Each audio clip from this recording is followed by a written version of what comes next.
And good morning, Pastor Jacobson here with another devotion for your day. We are getting very close to finishing out the book of Jeremiah finally, and we're going to take two chapters at once today. Now, there's a good reason why we're going to do that. uh, Chapter 41 is very important, but it's very historical, lots of names and actions, and it's very easy just to kind of tell you what happened so that we can get into kind of our thoughts or reflections on it. So we're going to go through more verse by verse with chapter 40. And then when we get to chapter 41, we'll be able to make that go fairly quickly because it really just deals mainly with the murder of the guy who takes over, well, once all the Jews are gone from the land, or at least the vast majority of them. We'll talk about all that, the captivity, the second captivity, how that all floats together in our world today. And also, especially, we're going to address about getting familiar gifts and very unfamiliar packages. So grab your favorite beverage and Bible, and let's get started. Good morning, Connie, Jeannie, Joanne, Katie, Connie, Marlene. Great to see everybody already this morning. So I think for at least now. The weather has kind of broke a little bit. It was not nearly as cold on my walk over here to church this morning. So hopefully good things in store. It looks like we're actually going to be in the 30s for a little bit, which is, a regular heat wave for us over here. So let's get to Jeremiah chapter 40. As I said, we are going to take 41 today, but I'm just going to kind of describe what happens there. It's fairly easy. So let's get here into Jeremiah chapter 40, starting here at verse 1. The word that came to Jeremiah from the Lord after Nebuzaradan, the captain of the guard, had let him go from Ramah, when he took him bound in chains along with all the captives of Jerusalem and Judah who were being exiled to Babylon. The captain of the guard took Jeremiah and said to him, "The Lord your God pronounced this disaster against this place. The Lord has brought it about and has done as he said. Because you sinned against the Lord and did not obey his voice, this thing has come upon you.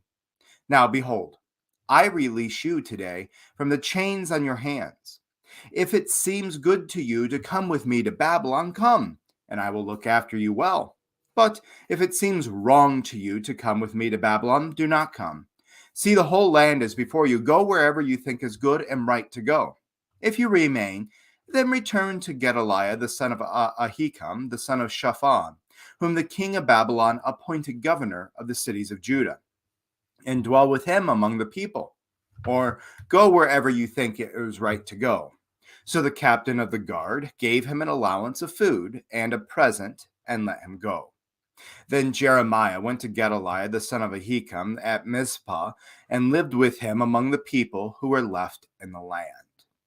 When all the captains of the forces in the open country and their men heard that the king of Babylon had appointed Gedaliah, the son of Ahikam, governor in the land, and had committed to him men, women, and children, those of the poorest of the land who had not been taken into exile to Babylon, they went to Gedaliah at Mizpah. Ishmael, the son of Nethaniah, Johanan, the son of Kareah, Shariah, the son of Tanhuthmeth, the son of Ephi, this one's difficult, Netophathite. I'm probably off on that one. I need to see that one. Jezaniah, the son of Machathite, they and their men. Gedaliah, the son of Ahikam, the son of Shaphan, swore to them and their men, saying, "Do not be afraid to serve the Chaldeans. Dwell in the land and serve the king of Babylon, and it shall be well with you. As for me, I will dwell at Mizpah to represent you before the Chaldeans who will come to us. But as for you, gather wine and summer fruit and oil and store them in your vessels and dwell in your cities that you have taken." Likewise, when all the Judeans who were in Moab and among the Ammonites and in Edom and other lands heard the king of Babylon had left a remnant in Judah and had appointed Gedaliah the son of Ahikam, son of Shaphan, as governor over them, then all the Judeans returned from all the places to which they had been driven and came to the land of Judah, to Gedaliah at Mizpah, and they gathered wine and summer fruits in great abundance. Now, Johanan, the son of Kareah, and all the leaders of the forces in that open country came to Gedaliah at Mizpah and said to him, "Do you not know that Baalis, the king of the Ammonites, has sent Ishmael, the son of Nethani, to take your life?" But Gedaliah, the son of Ahikam, would not believe them. Then Johanan, the son of Kareah, spoke secretly to Gedaliah at Mizpah. Please let me go and strike down Ishmael, the son of Nethani, and no one will know it.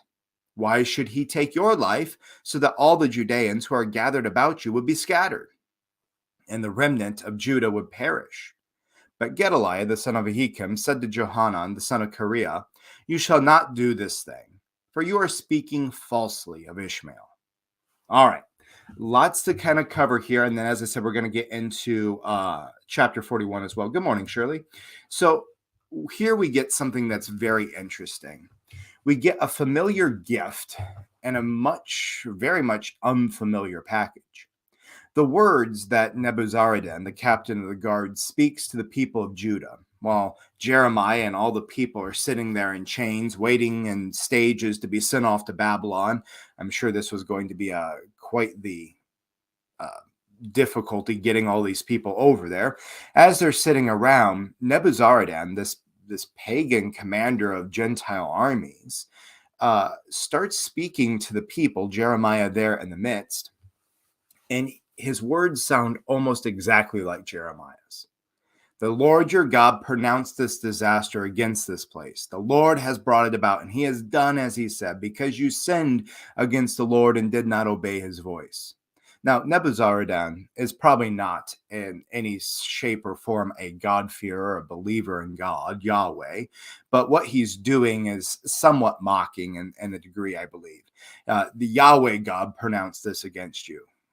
This is what you guys believe in, and this is what has happened against you. And in the midst of all of this, in a very unfamiliar package, this pagan Gentile commander of armies turns to Jeremiah and says, go wherever you want. God had told Jeremiah way before he would be made into a fortified wall of bronze against his people, that God knew the ways and plans he had for Jeremiah's life, that God would preserve Jeremiah's life, even though his family deserted him, his people were trying to kill him, he's locked in the stockades, he goes through all of this toil for his people, and yet this very unfamiliar package, all of a sudden, a very familiar gift. The comfort and words of the Lord come to him, but again, not from maybe where they were expecting.